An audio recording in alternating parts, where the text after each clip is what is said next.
আসসালামু আলাইকুম। আজকে আপনাদের সাথে শেয়ার করব আমার কিছু রাজনীতির বিষয়। আমাদের এলাকায় একজন জামায়াত ইসলামীর নেতার সাথে আমাদের কিছু কথাবার্তা হয়। এক পর্যায়ে উনি অনেকগুলা কথা বলছে। তার মধ্যে একটা কথা আপনাদের সাথে শেয়ার করতেছি। উনি এক পর্যায়ে বলল, "যারা জামায়াত ইসলাম করে না, ইসলামিক দলের সমর্থন করে না, এরা হিন্দু।" যদি উনার কথা সঠিক হয় তাইলে আমি উনার কাছে প্রশ্ন করব এবং উনার দলের কাছে প্রশ্ন করব। আপনারা আমাদের সাথে কিভাবে একসাথে সমাজ হিন্দু মুসলিম তো একসাথে সমাজ হয় না। কিভাবে সমাজ করেন? একসাথে মসজিদে নামাজ পড়েন কিভাবে? একসাথে কোরবানি করেন কিভাবে? ঈদের নামাজ কিভাবে একসাথে করেন? একসাথে কিভাবে জানাজা অংশ করেন?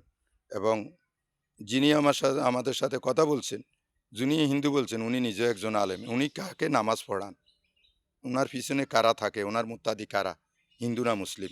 এগুলা ক্লিয়ার করতে হবে উনাকে, উনার দলকে। এবং আমরা যদি সোশ্যাল মিডিয়ায় দেখি, অনেক বড়, বড় আলেম ওলামা উনাদের বিষয়ে কি ধরনের মন্তব্য করে আমরা শুনতে পাই, আপনারা এই দুনিয়ার সারা বিশ্বের মানুষে শুনতে পায়। আমি উনাদের অন্যান্য আলেমোলামাদের কথা উনারা এই জামাত ইসলাম কোনো মদিনার ইসলামের প্রতিনিধিত্ব করে না। এটা আমার কথা না। এটা আলেমোলামারা বলে। ইয়ার পরে আপনি দেখেন সরমুনাই ফিস সাহেব কথাগুলো আগের কথাগুলো যদি আপনারা শুনেন তাহলে বুঝতে পারবেন। ধন্যবাদ।